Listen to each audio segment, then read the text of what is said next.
اور غیر اسلامی ملکوں میں وقت کے مسلمان، اس زمانے کے، اس جگہ کے مسلمان رہبر یا مسلمان رہنما اور پھر مسلمان علماء ہوں گے. اور اگر کوئی ایسے حالات بن جائے جہاں پر مسلم لڑکی کو اس کے خونی رشتہ داروں میں سے ولی نکاح کے لیے موجود نہ ہو، تو پھر جو قاضی، ہمارے جیسے ملک ہندوستان میں جہاں پر ہم اپنا نکاح قاضی کے پاس پڑھواتے ہیں، اور قاضی کے اس نکاح نامے کو ہندوستان حکومت بھی قبول کرتی ہے، تو پھر اگر کسی لڑکی کو خونی رشتہ داروں میں سے ولی نکاح کے لیے موجود نہ ملے، تو پھر وقت کا قاضی جو نکاح پڑھاتے ہیں وہ اس لڑکی کے ولی کی ذمہ داری کو پورا کریں گے. میں نے ابھی جو بات آپ کے سب کے سامنے ولی کے مسئلے پر کی ہے، اس کا ذکر صحیح بخاری جلد نمبر 7 اس کے باب نمبر 47 اور ابو داؤد حدیث کی کتاب جلد نمبر 2 حدیث نمبر 2078 میں آیا ہے. اگر کوئی مسلمان لڑکی اپنی خود کے نکاح کے لیے کسی بھی ولی کو مقرر نہیں کرتی اور وہ اپنے خود کے نکاح کے لیے خود کو اپنا ولی بنا لیتی ہے، تو پھر اسلامی اعتبار سے یہ نکاح باطل ہے اور حرام کاری ہے. اس کے علاوہ اسلام نے مسلم مرد اور مسلم عورت کو اپنے خود کے نکاح کے لیے دینداری کو سب سے زیادہ ابھارا ہے. حالانکہ اسلام میں دولت مندی، خوبصورتی اور خاندان کی بنیاد پر بھی نکاح کے لیے پسند کیا جا سکتا ہے، لیکن سب سے زیادہ اہمیت دینداری کو دی گئی، جس کا ذکر صحیح بخاری جلد نمبر 7 حدیث نمبر 27 میں آیا ہے. اس کے علاوہ اللہ اور رسول صلی اللہ علیہ وسلم کے احکامات کے مطابق ہم کو یہ بتایا گیا ہے کہ لڑکی کے والد یعنی لڑکی کے باپ، لڑکی کے بڑے بھائی یا خاندان میں جو بڑے لوگ ہوتے ہیں، ان کو سختی سے نصیحت کی گئی ہے کہ تم لوگ اپنی بہنوں، اپنی بیٹیوں کے نکاح ان کی مرضی کے خلاف مت کرو. ایک بڑی اہم نصیحت ہم کو خنسا رضی اللہ تعالی عنہ کے واقعے میں ملتی ہے، جہاں پر یہ ہماری عظیم صحابیہ رضی اللہ تعالی عنہ جب ہمارے نبی کریم محمد صلی اللہ علیہ وسلم کے پاس گئیں، جبکہ ان کو بچے ہو چکے تھے، انہوں نے کہا، خنسا رضی اللہ تعالی عنہ نے کہا، اے اللہ کے نبی صلی اللہ علیہ وسلم، میرے ماں باپ نے میرا نکاح میری مرضی کے خلاف کروایا. غور سے سنیے اللہ کے نبی محمد صلی اللہ علیہ وسلم کیا کہتے ہیں. اللہ کے نبی محمد صلی اللہ علیہ وسلم نے کہا، تیرا نکاح باطل ہے، یعنی تیرا نکاح ہی نہیں ہوا. اور اس واقعے کا ذکر صحیح بخاری جلد نمبر 7 حدیث نمبر 5138 میں آیا ہے. ایک بڑی اہم بات میں ہماری نوجوان بہنوں کو بتانا چاہتی ہوں جو شادی کرنا چاہتی ہیں، کہ وہ لوگ اپنی پسند سے شادی کرنے کا غلط مطلب یہ نہ نکال لیں کہ وہ جس کو پسند کرتی ہیں شادی کے لیے اس سے اکیلے میں ملنا، اس کے ساتھ فارم ہاؤسز پر پارٹیز کرنا، اس کے ساتھ گھومنا پھرنا، اس کے ساتھ فیس بک پر چیٹنگ کرنا، یا پھر انسٹاگرام جیسے اپلیکیشنز پر وہ لوگ اپنے تصاویر ایکسچینج کرنا، یا پھر گھومنا پھرنا. یہ تمام کے تمام چیزیں جو میں نے ابھی بتائی، اگر کوئی مسلمان لڑکی اور مسلمان لڑکے کرتے ہیں تو اس کو زنا کے 70 درجوں میں سے زنا ہی مانا جائے گا. اگر آپ جس سے شادی کرنا چاہتی ہیں، نکاح کرنا چاہتی ہیں،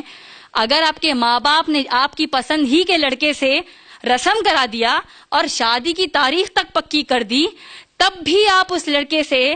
غیر ضروری، بغیر کسی واجبی وجہ سے فون پر بات کرنا، اکیلے میں ملنا بغیر موجودگی، بڑوں کی موجودگی کے، یا پھر فیس بک وغیرہ سے کانٹیکٹ کرنا، سوشل نیٹ ورکنگ سائٹ سے کانٹیکٹ کرنا اور اس کے سامنے بغیر حجاب کے آنا، یہ سب کے سب غیر اسلامی، یہ سب کے سب شادی سے پہلے ناجائز یا حرام ہوں گے.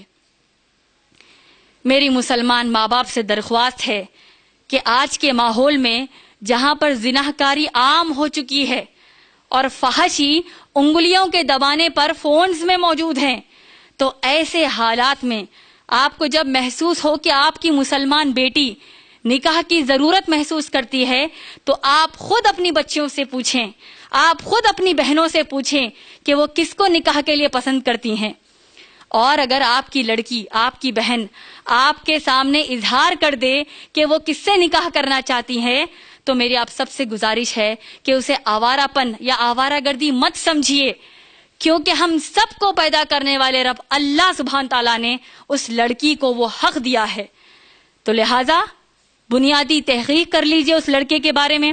اور اگر اس لڑکے میں کوئی گناہ کبیرہ موجود نہ ہو جیسے زنا کرنا یا پھر شراب پینا، جوا کھیلنا، تو پھر انشاءاللہ بسم اللہ کہہ کر اللہ پر بھروسہ کر کے اپنی بہن یا اپنی بیٹی کا اس لڑکے سے بلا کسی رکاوٹ نکاح کروا دیجئے، کیونکہ یہی بہتر ہے بجائے اس کے کہ آپ کی خود کی لڑکی یا بہن غیبانے میں کوئی ایسا کام کرے جو اسلام میں حرام ہے. اور اگر کوئی لڑکی آپ سے تو ڈرتی ہے، اسی لیے اپنی پسند نکاح کے لیے نہیں بتاتی، لیکن اللہ سے بے خوف ہو کر اسلامی شریعت کو توڑنے کے کام کرتی ہیں، تو پھر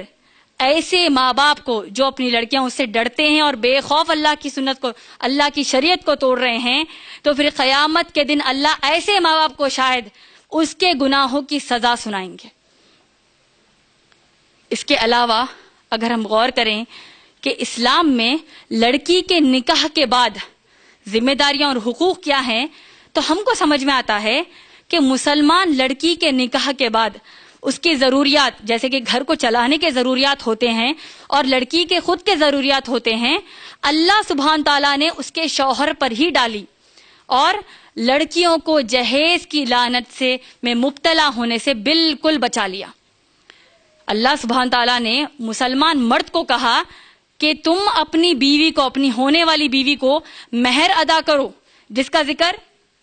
قرآن میں سورہ نساء سورہ نمبر 4 آیت نمبر 4 میں آیا ہے. مہر جتنا عورت چاہتی ہے اور مرد جس پر راضی ہو جائے، یعنی مہر کو اللہ سبحانہ تعالیٰ نے فرض قرار دیا. لہذا اگر ہم اس بات کو سمیٹ دیں ایک جملے میں، اس کا مطلب یہ ہوا کہ اسلام میں جہیز لینا اور دینا بالکل حرام ہے. اس کے علاوہ جیسے کہ اللہ سبحانہ تعالیٰ نے مسلمان مرد کو لڑکی کی ضروریات، اپنی بیوی کے ضروریات پورے کرنے کا ذمہ دار بنایا ہے، تو وہیں پر ہمارے نبی کریم محمد صلی اللہ علیہ وسلم نے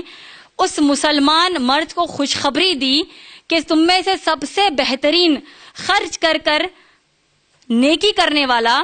وہ مرد ہے جو اپنی بیوی اور بچوں پر خرچ کریں. ہماری امہات المومنین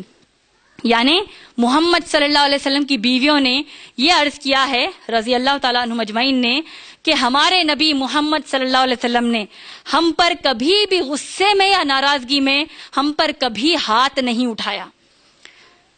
صحیح حدیث میں آتا ہے کہ اللہ کے رسول محمد صلی اللہ علیہ وسلم نے فرمایا